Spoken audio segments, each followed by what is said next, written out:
Hola, hola, Dios les bendiga, que estén teniendo un hermoso día, que estén empezando muy bien este día. Y estamos en el último tema de la lección. ¿Cómo se llama la lección? Nuevamente les pregunto. No se preocupen, así se llama la lección. No se preocupen, confíen ¿en quién? En nuestro Padre Celestial, ¿verdad? Y este tema se llama el antídoto eficaz contra la ansiedad. Hoy vamos a ver qué es lo que combate esa ansiedad que muchos cristianos aún siguen estando inmersos en ansiedad, en estrés, en ira, en esos estados de ánimo que vimos la semana pasada que no agradan a Dios. Dice la palabra de Dios que eso es para los que son del mundo. Pero nosotros dice que aunque estamos en el mundo, ya no somos del mundo. Así que si usted ya no es del mundo, usted es del reino de Dios, viviendo la eternidad desde aquí de la tierra. Así que mi hermano, salga de esos estados de ánimo. Y vamos a leer lo que nos dice el escritor aquí en el libro y dice, ¿cómo poner alivio a la ansiedad?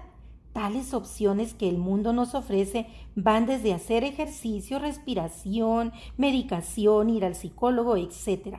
Estos recursos son útiles y permiten un mejor manejo de la ansiedad, pero es necesario ir a la raíz. La raíz del problema está en el pecado. ¿Vieron, mis hermanos? Cuando en nosotros todavía hay raíces de amargura, de ira, de depresión, de todo eso, es porque nosotros realmente no le hemos entregado al Señor nuestra vida por completo.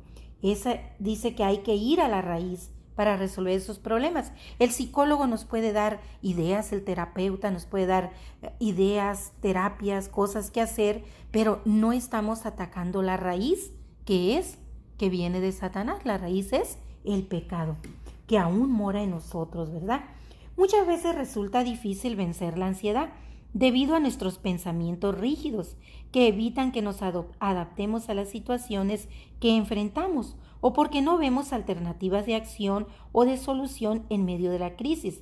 Como cristianos debemos estar preparados para acompañar a las personas en sus momentos de ansiedad. Fíjese lo que dice, como cristianos debemos de estar preparados para acompañar a los que están pasando por ansiedad.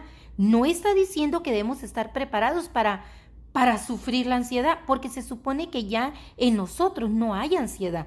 Por eso dice que debemos estar preparados para ayudar a los demás. Así que usted ya no tiene que estar pasando por estos estados de ánimo. El escritor no nos incluye a nosotros, sino nos pone a nosotros como la ayuda para aquellos que no conocen a Dios y que están pasando por esa situación. Entonces, más claro ni el agua, mi hermano.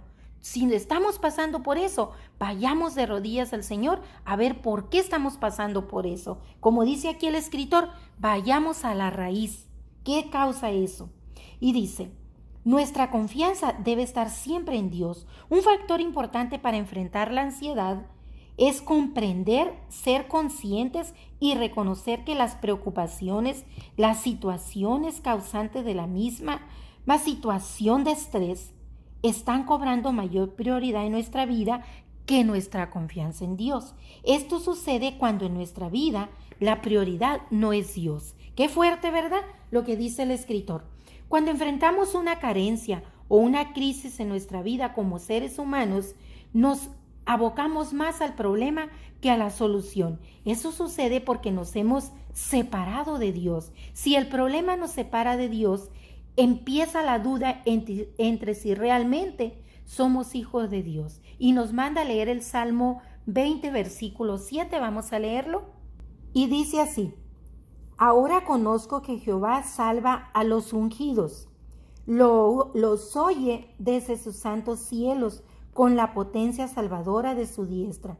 Estos confían en carros y aquellos en caballos. Mas nosotros, del nombre de Jehová nuestro Dios, tendremos memoria. Ellos flaquean y caen. Ellos los que no conocen a Dios, ¿verdad?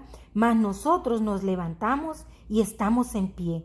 Salva Jehová, que el rey nos oiga en el día que lo invoquemos. Entonces el Salmo 20 nos dice eso, que quienes flaquean, quienes se deprimen, quienes caen en ansiedad, aquellos que confían en carros, que confían en el poder de lo material.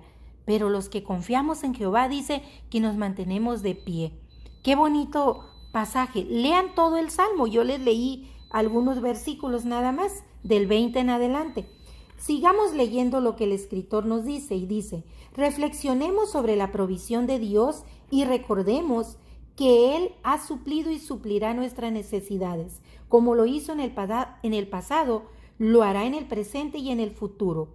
Esa es la forma de nutrir nuestra fe, confiar aún en medio de las crisis, a fin de poder descansar y contrarrestar los pensamientos negativos que nos separan de Dios.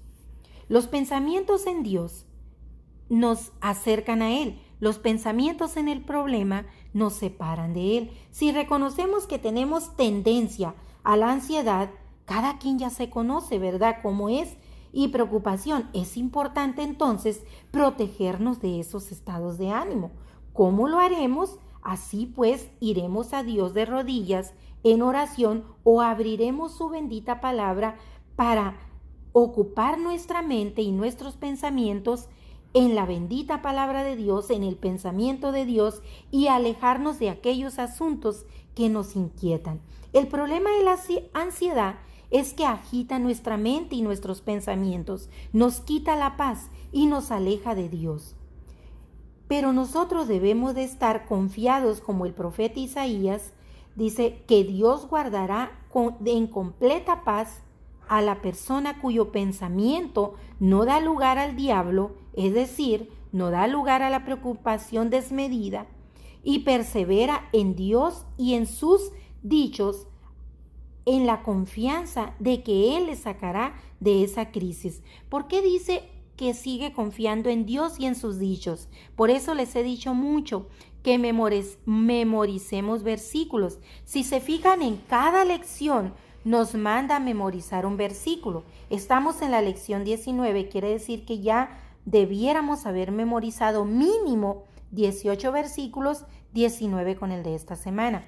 Esos son los dichos a los que se refiere el escritor en lo que les acabo de leer en esta lección.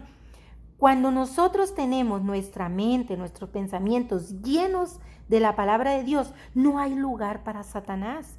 No hay lugar para que nuestra carne nos llene el pensamiento de preocupación, de estrés, de enojo, de celos, de todo eso que no agrada a Dios. Sigo leyendo, necesitamos llenar nuestra mente con los pensamientos de Dios, reconocer su acción en cada momento en nuestra vida para así evitar que las preocupaciones tomen el lugar de Dios y deje Él de ser nuestra prioridad. Ahí está, mi hermano. Nada de que yo soy muy sensible, por eso me preocupo. Para nada. Aquí el escritor nos está diciendo que eso es darle lugar al diablo.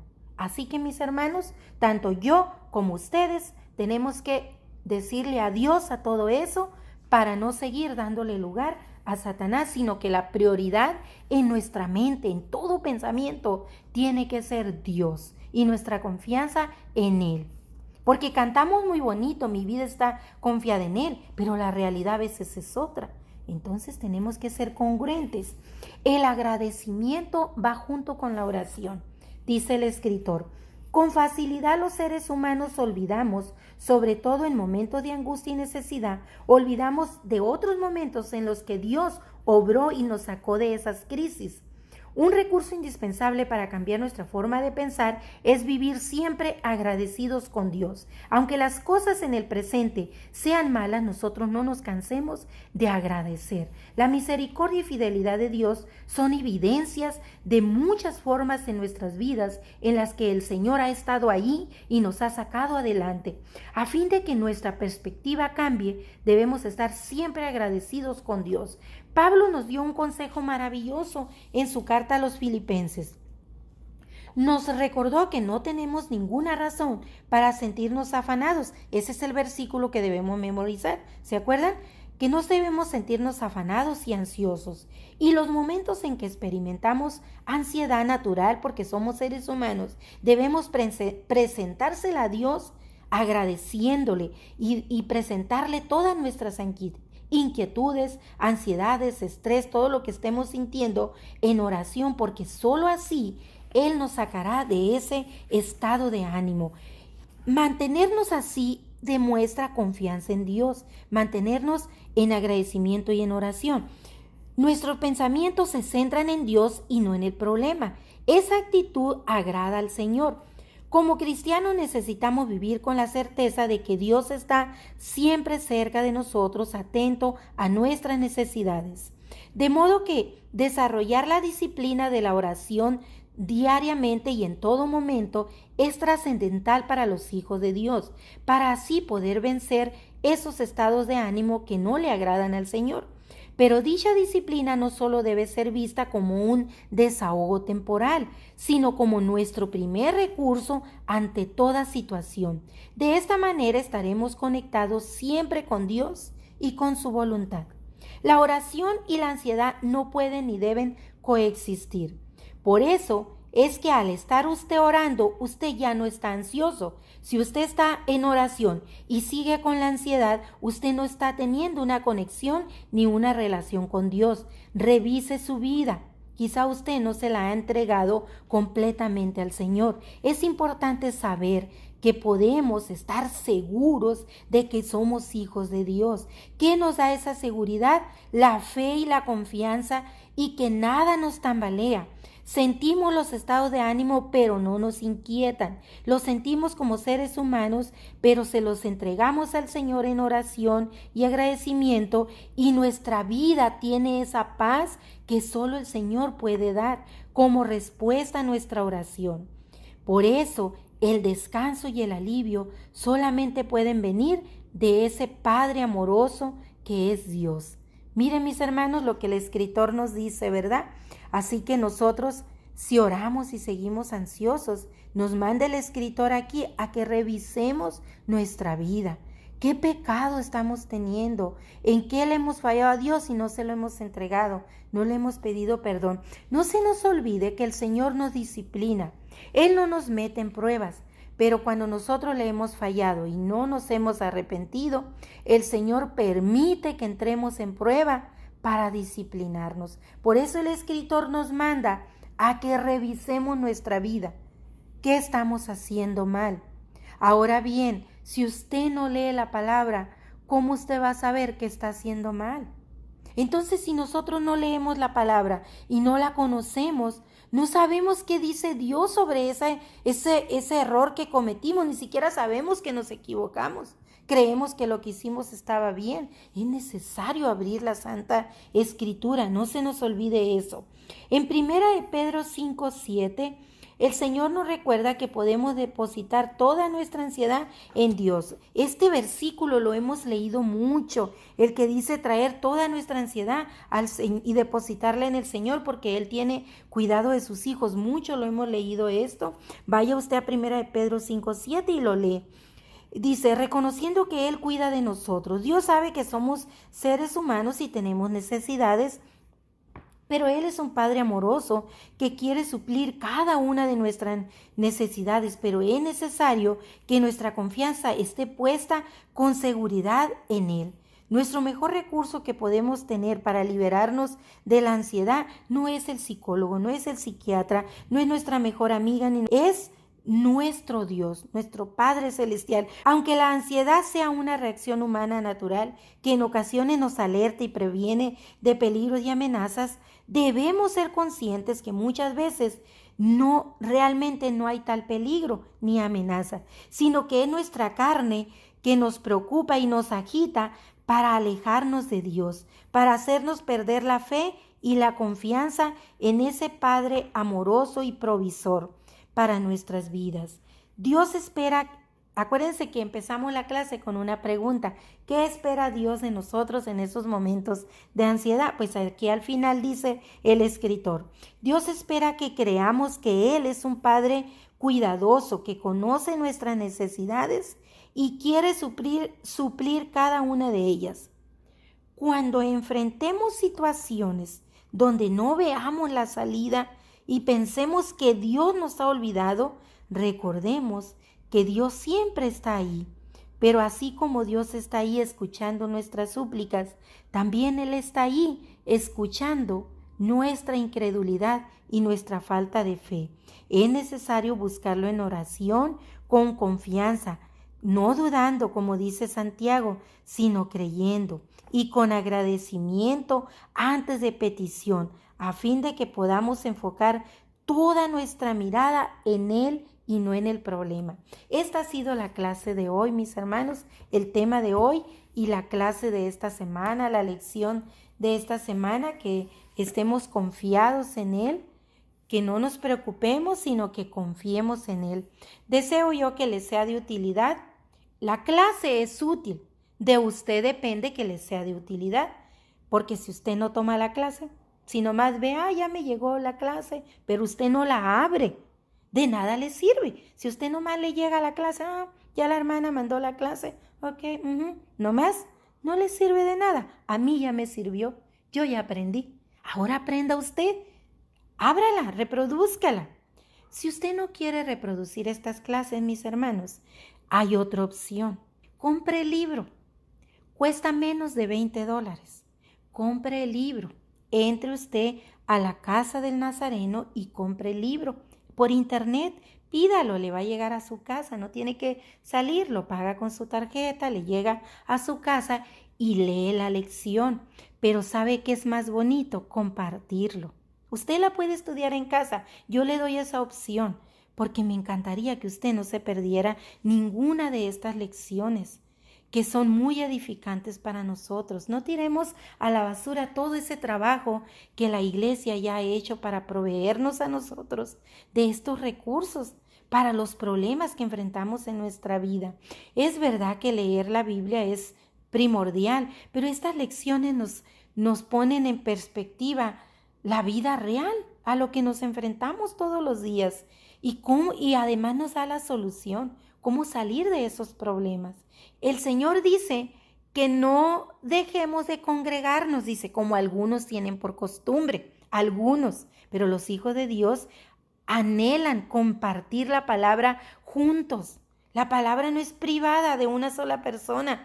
Lo que el Señor nos ha mandado es a compartirla, a comentarle, aquí en el grupo comenten lo que aprendieron, lo que ustedes enseñaron, lo que Dios les habló con esta lección, lo que el Espíritu Santo les enseñó, les dio algo más de lo que yo dije. Excelente, podemos aprender entre todos.